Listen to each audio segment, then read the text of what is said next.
Hi friends, ఎలా ఉన్నారు? ముందుగా మీ అందరికీ కార్తీక పౌర్ణమి శుభాకాంక్షలు. ఈరోజు మా ఇంట్లో కార్తీక పౌర్ణమి నోమునైతే చేసుకున్నాము.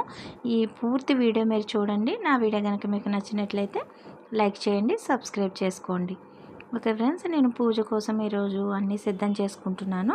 ముందుగా మన గడపలు ఉంటాయి కదా, గడపలకి పసుపు రాసుకొని బొట్లు అయితే పెట్టుకుని అలంకరించుకున్నాను. అదేవిధంగా మనం పూజ చేసుకోవడానికి పీఠం అనేది కావాలి. ఆ పీఠాన్ని కూడా పసుపు రాసి చక్కగా ఇలా బియ్యం పిండితో ముగ్గులు వేసుకుని అలంకరించుకొని పక్కన పెట్టుకున్నాను. ఇప్పుడు మనకు పూజకు కావాల్సింది గౌరీదేవి కదా, గౌరీదేవిని కూడా నేను పసుపు రాసుకుని బియ్యం పిండితో అలంకరించుకొని బొట్లు అయితే పెట్టుకొని సిద్ధం చేసుకున్నాను. మనం ఇలా పూజ సామాగ్రిని ఒకదాని తర్వాత ఒకటి శుభ్రంగా అన్నీ రెడీ చేసుకుని పెట్టుకుని ఒకేసారి అలంకరించుకుంటే బాగుంటుంది.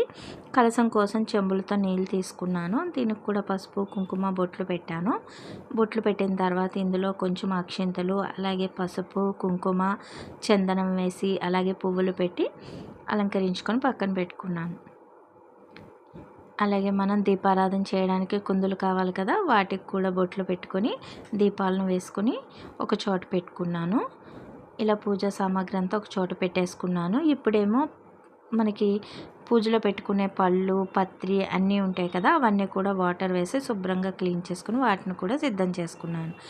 ఇప్పుడు మనకి 365 రోజుల కోసం ఒత్తునైతే కార్తీక పౌర్ణమి రోజు వెలిగించుకుంటాం కదా, ఆ ఒత్తులను నేను ఆవు నెయ్యిని వేసి మొత్తం అంతా నానబెట్టుకున్నాను. ఇలా నానబెట్టుకోవడం వల్ల ఒత్తులు అనేవి చక్కగా వెలుగుతాయి. ఇలా నానబెట్టుకుని పక్కన పెట్టుకున్నాను. అలాగే మనకి పూజా సామాగ్రి అంతా ఒక చోట పెట్టుకుంటున్నాను.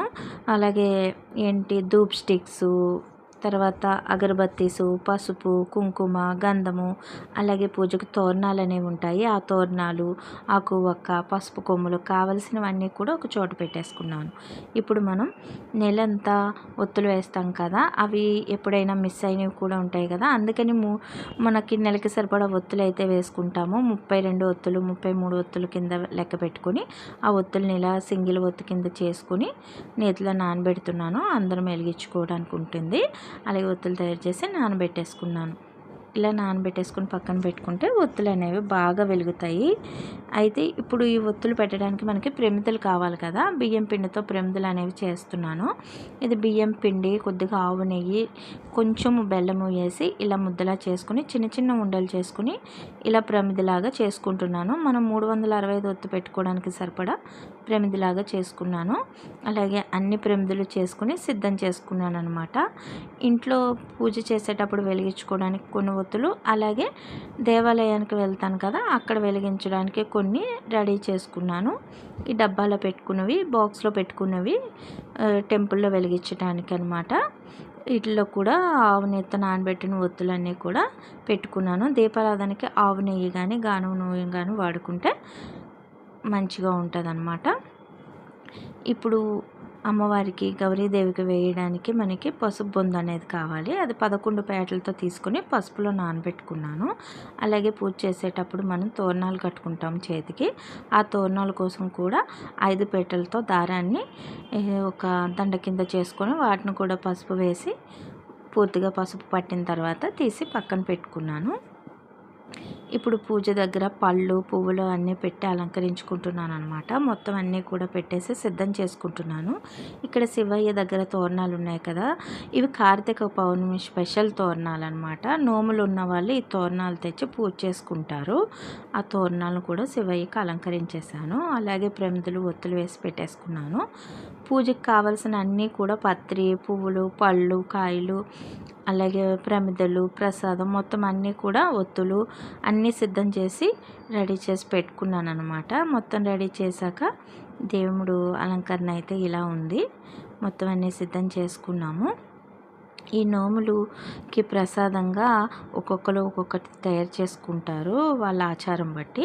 మాకైతే పెసల బూరెలు అనమాట. పెసల బూరెలు అందరం కూడా దేవుడికి నైవేద్యంగా పెట్టాము. పెట్టిన తర్వాత మనకి కార్తీక పౌర్ణమి కథ అనేది ఉంటుందన్నమాట. ఆ కథ చదువుకొని దీపారాధన అయితే చేసుకున్నాము.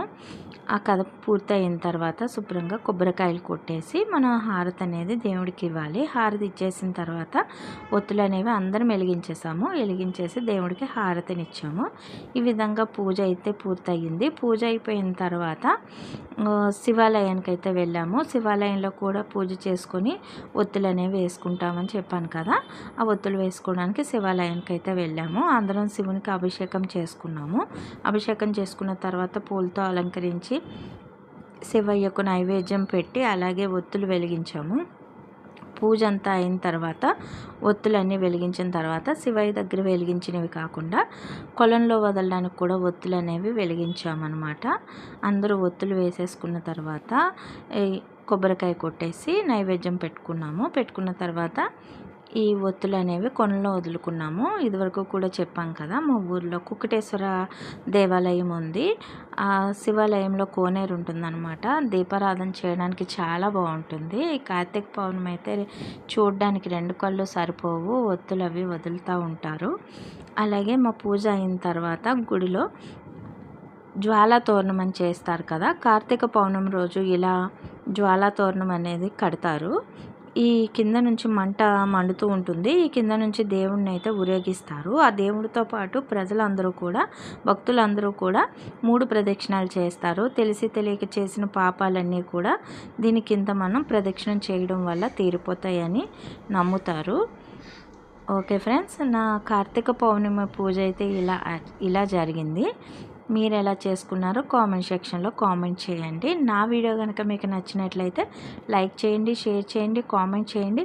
అలాగే సబ్స్క్రైబ్ చేసుకుని మరిన్ని వీడియోలు చూడడానికి అవకాశం ఉంటుంది. ఓకే ఫ్రెండ్స్, మళ్ళీ కొత్త వీడియోతో మళ్ళీ కలుద్దాం.